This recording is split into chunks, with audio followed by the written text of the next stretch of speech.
Well, hello, everyone. I'm James Dobson, and you're listening to Family Talk, a listener-supported ministry. In fact, thank you so much for being part of that support for James Dobson Family Institute.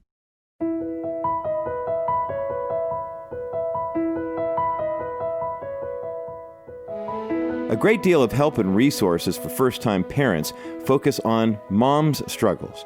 Unfortunately, this leaves a lot of new fathers feeling abandoned in their new role and really lacking proper guidance.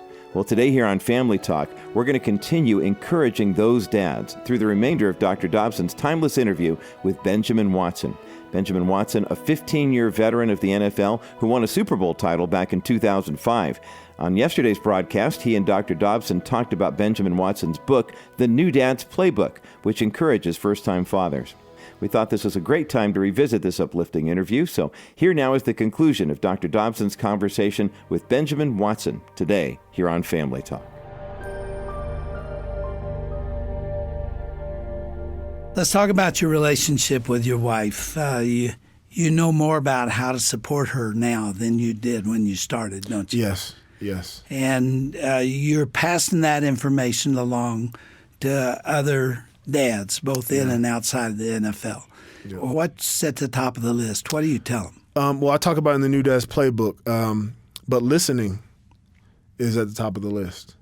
And what I mean by that is men are wired to be fixers. We want to do something. We want to fix stuff. When something's broke, we want to have the solution.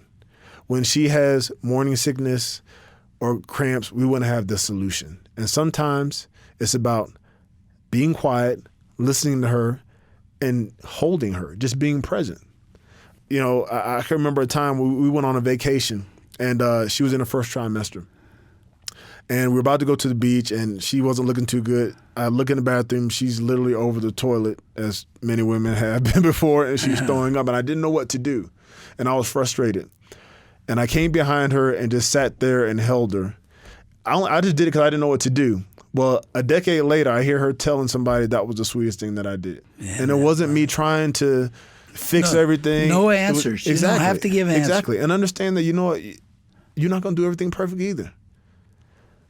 You know, you're going to have a plan and it might get messed up. Your wife may be different than your mother. You may, like I said before, you may have never seen how a father's supposed to treat a woman, but that doesn't mean you can't do it as well. And so learning along the way, being willing to get out of your comfort zone, being willing to do things that maybe you didn't see demonstrated to you, but that your wife needs specifically, knowing her love languages, as the book goes, understanding what she needs to feel wanted and to feel secure, that's what you need to be dedicated to. You need to be a student of your wife. I remember my wife telling me, I wish you, and this one hurt, I wish you fought for me as much as you fought to do well on that football field. Wow. Yeah, that hurts. That'll get you. Exactly. But that's it. We need to be students of our wives and be willing to do what it takes. Yeah. You're gone a lot, aren't you? Every other week you're someplace else. During the season, yeah. You know, the great thing about football, though, is that it's probably the most normal pro sport. We have 16 games, 20 if you count the preseason, and we have 8 away games. So for an away game, we're literally gone. We leave the day before, and we come back immediately after the game. So during the season, for the most part, other than training camp, we're gone for a long time. You know, you're gone for 6 weeks. You don't see your family very much. But during the season, it's pretty much like a 7 o'clock to 5 o'clock in the afternoon job. So it's pretty regular. But there are times, like during the off season, where things can add up. But faith is at the top of the list, even if you're a big-time football player. Well, because that's who you are. In my opinion, it doesn't matter what your line of work is. You are a Christian if you are a believer. You're a Christian broadcaster. You're a Christian athlete. You're a Christian lawyer or a Christian insurance. You're a Christian dad. You're a Christian sailor or a Christian service member in our military. Whatever it may be, that's your new identity. And so that naturally comes first because that's who you are. Everything, your worldview flows out of your new identity. And so as a father, I look to parent my kids scripturally. I look to impress upon them the word of the Lord. I look to train them up in the way that they should go. I look to provoke them not to wrath. I look to teach them obviously to honor their father and mother, because that helps us. I teach them all those things that Scripture tells us to teach our children. And also, one way that I teach them is by loving my wife, because what kids really get the most security out of is when they see the relationship between their father and mother. I tell guys all the time, I'm going to be a great dad to my kid. And, my kids live on this side of the country. I'm over here. No, I don't really deal with the kid's mom, but I want to be with the kid. Now, look, there are situations that happen. I understand that. But the number one way that you can show that kid you care about them is how you treat that kid's mama. Yeah. They will glean more from that than you being over here and you showing up and giving them some things and taking them out to Chuck E. Cheese. How is your discipline of the children different than your wife? It's not as different as you may think. You got a strong wife, though. Yes, I do. And again, everybody's different. I recently, wrote something about the fact that we want to be of one accord when it comes to discipline. One thing that kids do, and I did it when I was a kid, is try to play one parent against each other. We know mom's soft or dad's not soft or whatever it may be. We go to her for this, go to him for that. And if you guys aren't together, then not only do you look bad, but the kid learns how to be manipulative. He sure and does. In about 5 minutes. Less than that. It's in them already. They come out the womb knowing how to manipulate each other. My daughter's 1 year old, and she knows if she comes to ask daddy for something, I'm soft when it comes to my baby girl, so I'm going to do stuff that my wife's not going to do. But you have to be of one accord when it comes to discipline. So, my kids are only 8. It's going to get tougher as they get older. I understand that. But we're laying the foundation now that, if mommy says no about something, don't come ask daddy. Now, when they transgress, we discipline pretty much the same way. We spank, we take things away, we put them in the corner, we talk to them, whatever it may be. You're the boss. Matter of fact, and I'll admit this to you guys because y'all are family. A couple of years ago, my daughter, she was about to get a spanking. And my daughter was like, I want daddy to spank me because mommy does it too hard. So I was like, I need to get my spank game up. Like I must not be doing this thing right. I must be being too soft, when she said that. So my point is that, we try to be of one accord and be on the same page when it comes to how we discipline the children and be consistent. But the one thing that we want to make sure that we do is, if we're angry, which happens when a kid is totally disobedient, is to let our anger subside before we discipline. Explaining to them why they're getting a spanking or whatever the discipline may be. And afterwards, there has to be reconciliation. And so afterwards, while the tears are going, we dry them up, we wait, we hug. I still love you. I'm not mad at you anymore for that. That is gone. That's been taken care of, like how God disciplines us and He doesn't hold a grudge against us. That has been taken care of right here. You are forgiven. The relationship has been restored, and let's move on. This is good stuff. Ben, are you available to speak? Do you go to Father's events and other things? Yes, I do. I do some speaking. I'm a professional extrovert. I hate speaking in front of people. But I guess God has jokes because He gives me opportunities to do so. But I've done some speaking around the country in different venues, whether it be churches or, some corporate organization, some things having to do with fatherhood, like the book, even some things on race and social justice and social issues. Ben, I know that last year you tore your Achilles tendon, and that's a very serious injury. Tell us what happened and how you're doing. In the preseason of all things, we were playing the Detroit Lions. I lined up to run a pass. I sprinted off the line, and it felt like someone kicked me in the heel.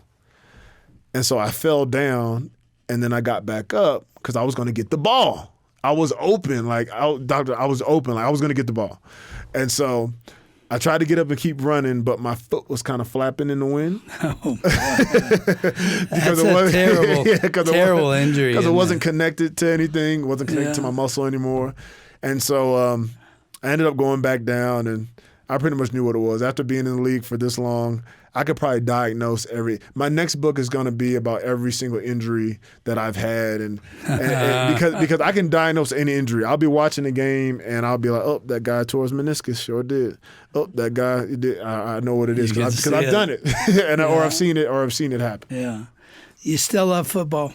I do. I've loved football since I was a little kid. I remember growing up in Norfolk, Virginia. We used to play football in the street, and then we would tackle on the sidelines, on the curb because there was grass there. And sometimes we tackle in the street. That's another story. But I just remember loving to play the game. Whenever I could throw the football, my dad would come outside and throw the football with me sometimes. And those were times that I cherish, even to this day. It wasn't a lot, but it was enough for me to really, really remember. And I remember going with my father to high school football games and the college football games or some pro games when he would do the chapel for the team before the game. And my favorite player was Jerry Rice. I wanted to be like Jerry Rice. I grew a little bigger than a wide receiver, so I ended up the consolation prize. I played tight end. But football is something that I've always loved. Now, I don't always love everything that has to do with it. I don't love the injuries. I don't love training camp. I don't love a lot of stuff about football, but game day is always fun. There's something to getting together with a group of men and vying for a specific goal and working What'd together. your dad do? He's a pastor now in Rock Hill, South Carolina. He has been involved with ministry pretty much my whole life, as well as criminal justice early in my life. He was involved with the criminal justice system a little bit, but he's always been involved with ministry. He's been preaching. I think my dad told me he's been preaching since he was like 16 or 15 or 17, something like that. I'd sure like to meet him. Yeah. Oh yeah. Will you bring him next time? Oh, I'd love to. I definitely would love to. He sounds like my kind of guy. Oh, he is. He definitely is. So, he got it. He understood, didn't he? Definitely. He became a believer at age 16. He was watching Billy Graham on TV. Became a believer at 16 years old after struggling a lot with what was going on in the 60s, the turmoil that was going on. He became a believer, like I said, and he started a FCA at University of Maryland as well, and he met my mom at Maryland, a believer as well. She's from Washington, D.C., and my dad's from Norfolk, Virginia. They got married in, 78, I believe. Any of your siblings play football? I had a brother that played at NC State. He was a free agent to New England as well as Dallas, but didn't make either squad. He ended up not doing football, ended up doing NASCAR for a year. So he was working in the pit crew for a year for Roush Fenway Racing for a year. I'm going to tell you something about NASCAR. Black folks don't really watch NASCAR. So for the first time, y'all can laugh, it's okay.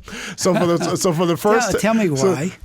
I don't know, but we don't really watch NASCAR. So maybe because there's not that many black drivers. I don't know. With whatever it is, black folks don't watch a lot of NASCAR. But for the first time in the Watson household, we were all watching NASCAR. The craziest thing. So we were watching because he was in the pit crew. Yeah. And we see him rarely. Like they don't really show the pit crew that much, but he sent some videos to us. And the crazy thing now is my son, who is 4, loves race cars. Does he? Like anytime the race comes on, like he won't sit there and watch a whole race. We'll watch 10 minutes of it, but he's 5 now. Whenever the race car comes on, he wants to see a race car. And my brother doesn't even work pit crew anymore. My brother now is in full-time ministry. My brother, he lives in Charlotte with his wife, and they're expecting their second. He's the only one that played football. The others, gravitated different things. One's an actor. One's doing acting at College of Charleston. The other's a teacher. My sister, one played volleyball. The other, did journalism. But yeah, he's not even NASCAR anymore. But now even in my house, I turn on the NASCAR races every now and then. He's not even out there anymore just to see what's going on, breaking down barriers and stuff. Ben, you speak to a lot of men's groups. What's number one? What is the first thing you tell those guys when you get up? First thing I tell them is about legacy. I usually use the word legacy. I was speaking to a small men's group at a school, matter of fact. The men came together. It was an elementary school, and they did this program where the dads were able to come out on a night, and it was like a dad's night. And I went there. It was in Baltimore, Maryland, and I talked to them about legacy and understanding the opportunity they have to change the course of generations by making decisions that they make, good and bad. A lot of dads don't understand the gravity of the position that they have. They also don't understand their power. They're being told by a culture that says that they don't matter and that the kids are going to be okay and that, it's too hard for you to be a dad. It's too hard for you to stay with one woman. It's too hard for you to do any of these things. You're a product of, your instinct and all those things. And my purpose was to tell them that they have a chance to leave a legacy, even if it wasn't demonstrated to them. So the first thing I tell them is we got to address and find out what real manhood is. And we find that in Scripture. And whether they're believers or not, the tenets of Scripture that we see about service, about selflessness, about sacrifice, about power, about respect, about integrity, all those biblical values, whether you're a believer or not, those things are universal when it comes to manhood. And a lot of times men are being told that those things aren't important. And I'm telling them, no, your kids need you. You can't expect for your kids to be something that you're not. You started a foundation called One More. Tell us about that. Yeah, well, in 2008, we were in New England, and we knew we were about to have our first kid. And a lot of guys have foundations for different things, whether it's for cancer or whether it's for, autism or whatever it may be, all great things. But we wanted to start a 501c3 where people could donate and people could be involved. Because what we found was a lot of people want to do some great things in their community. They just don't know where to start. And we wanted to be sort of a conduit to allow people to exercise their charity, their charitable initiatives, and have a place where they could plug in. And so we started our foundation called One More. The whole purpose is spreading the love and hope of Christ to one more soul by meeting people's real needs, by promoting education, by partnering with existing charities and just supporting them.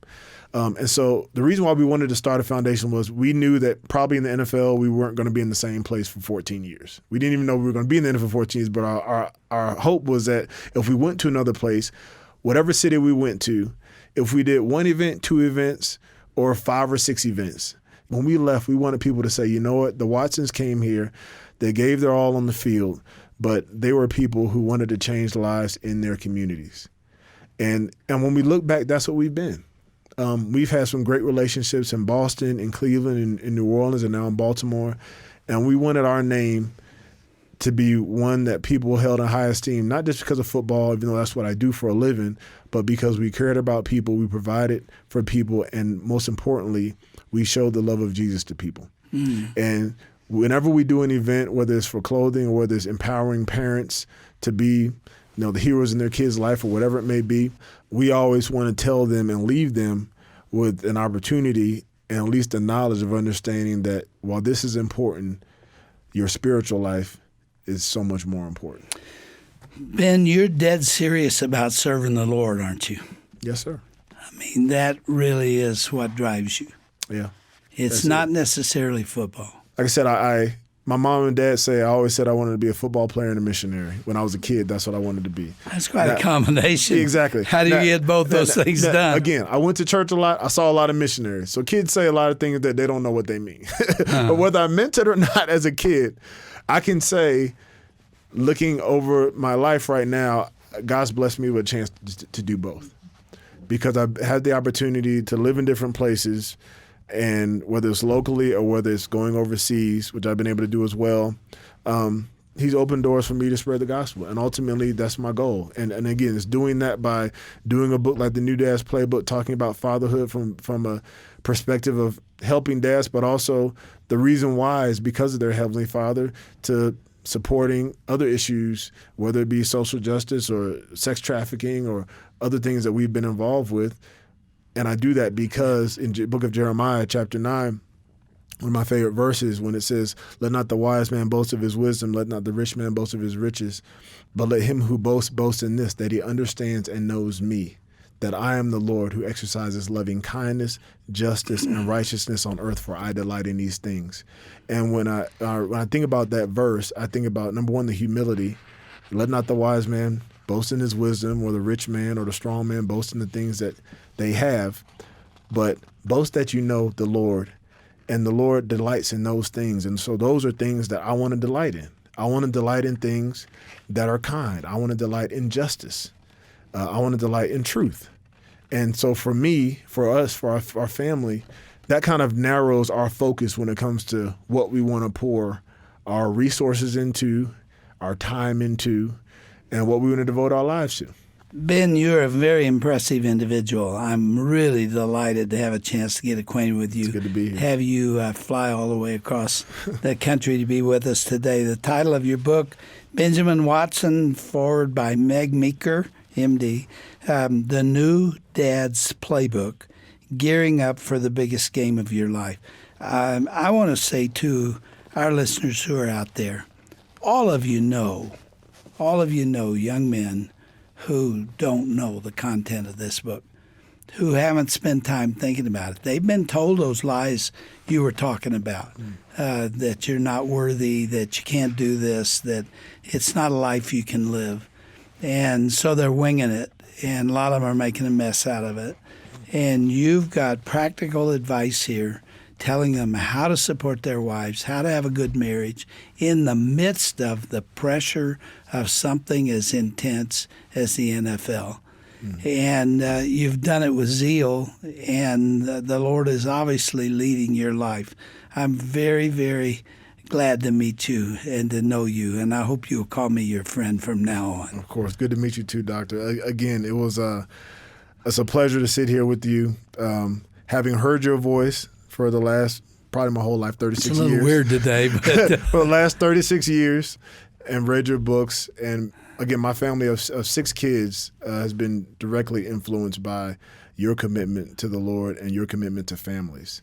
And so when you look at that, and when you look at thousands of other families that can say the same thing, and when you look at their kids are having kids now, the generations and generations, again, it's about legacy, and that's what you've done. And so, well, I got a book on that subject, so I'm gonna send that home with you. I know it's the name of it, huh? Yeah. So I say thank you to you. Well, you showed me a picture of your family. You got one gorgeous family. Thank you. You really do. Not only your kids, but your wife. Thank you. And next time you bring her. Will do. And, my wife and my dad. Bring your mom and dad, trip. too. The whole family. We got to make a family trip. Well, we will roll out the red carpet for you. Well, thanks for being with us and for living the Christian life in what is sometimes a challenging place, isn't it? Yeah, but I would say this. We all, men, women, all have our own challenges. And the NFL, obviously, it's on TV. There's certain pressures that are unique to the National Football League for sure. But there are common temptations, whether it be pride, whether it be lust, whatever it may be, that we all face, whatever walk of life we're in. And so, while you see a lot that happens in the NFL, if you think about your own lives, there ain't nothing that's unique. It just comes in different forms. Yeah. And so we all need the Lord when it comes to living the Christian life, because that's the only way we do it is by His Spirit. We've been talking to Benjamin Watson. Okay, how can they get a copy of this book? The New Dad's Playbook. Yes, whatever retailer you use, whether it be Amazon, Barnes & Nobles, Books A Million, whatever it may be. I hate to leave one out, but it will be on all those as well as electronically. So it's done by Baker Publishing as well. So if you go on the Baker Publishing site, you'll be able to find it there. Say hello to your family. Have a good flight home. Thank you. Will do.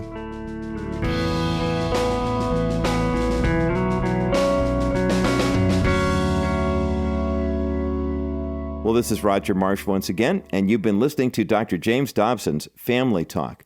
Hope you've enjoyed listening to Dr. Dobson's 2-part conversation with former NFL star Benjamin Watson.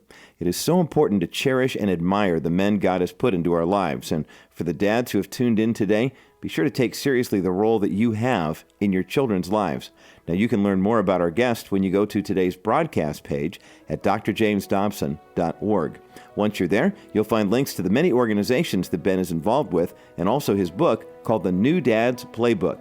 You can also request a broadcast CD of this entire conversation when you go to that page as well. So you'll find all this and much more when you visit drjamesdobson.org.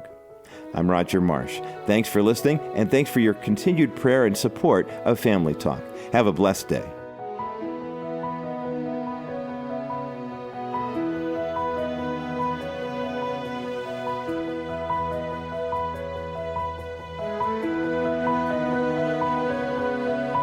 This has been a presentation of the Dr. James Dobson Family Institute. Hi, everyone. This is Dr. Tim Clinton here for Dr. James Dobson's Family Talk. You know, the news comes in all kinds of shapes, sizes, and formats these days. But how do you cut through the noise and get to the heart of the matters that affect your family? Come to Dr. James Dobson's Family Talk and sign up for Dr. Dobson's monthly newsletter. You'll find clarity on tough issues, encouragement for your everyday life, and trusted principles to help you build strong, healthy, connected families. Go to drjamesdobson.org Sign up today. That's drjamesdobson.org.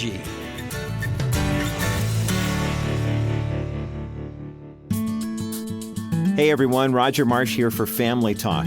Where can you go to receive support and advice for you and your family? Family Talk interacts with millions of people every day with inspiring advice and tips from Dr. James Dobson on what matters to you the most. Whether it's marriage or parenting, you can be sure our Facebook page will keep you updated with how your family can succeed. Join us each day for the latest broadcast, resources, and inspiration. Nowhere else can you hear a thought of the day from Dr. Dobson, as well as a special message before you say goodnight. Now, you can be sure that every post on our page is created with you and your family in mind. So please take the time to visit us and become part of our online community at facebook.com/Dr. James Dobson's Family Talk. That's facebook.com/Dr. James Dobson's Family Talk.